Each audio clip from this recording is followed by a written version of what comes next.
जय हिंद. उद्याच्या पंढरपूर नगरपालिका निवडणूक यांची काउंटिंग व त्याचबरोबर निकालाची घोषणा होणार आहे. त्याच्याच अनुषंगाने पोलीस बंदोबस्त व पोलीस प्रशासन सज्ज आहे.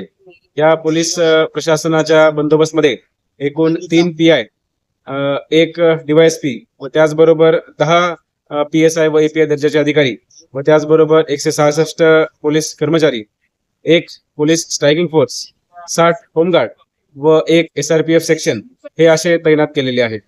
अनेक ठिकाणी फिक्स पॉइंट लावलेले आहेत, ज्याची संख्या आहे 20. त्याचबरोबर DYSP ऑफिस हे जो कराड नाकाचं जी वाहतूक आहे ती जी बंद केलेली आहे, त्यासाठी पर्यायी मार्ग आम्ही नेमलेले आहेत. त्याचबरोबर 8 सेक्टर पेट्रोलिंग या वेगवेगळ्या सेक्टर्समध्ये पंढरपूर शहरामध्ये सक्रिय राहणार आहेत. त्याचबरोबर प्रतिबंधात्मक कारवाई या उद्याच्या दिवसासाठी आम्ही केलेली आहे. जे 22 लोकांवरती आम्ही 163(2) अन्वये 2 दिवसासाठी तडीपारची कारवाई केलेली आहे व त्याचबरोबर 70 लोकांवरती 168 ची नोटीस देऊन त्यांना सतर्क राहण्यासाठी कळवलेले आहे. त्याचबरोबर उद्याच्या ह्या दिवसासाठी 3 महत्त्वाच्या सूचना या माझ्याकडून आहेत. पहिली सूचना अशी आहे की विजयी मिरवणूक हे काढणं बंधनकारक नाहीये, तुम्हाला अलाउड नाही आहे.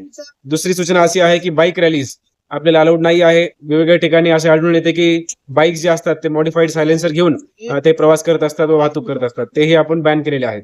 त्याचबरोबर तिसरा आणि महत्त्वाची सूचना म्हणजे साऊंड सिस्टम व डीजेचा वापर कुठल्याही उद्याच्या कार्यक्रमामध्ये होणार नाही, याची सगळ्यांनी दक्षता घ्यावी.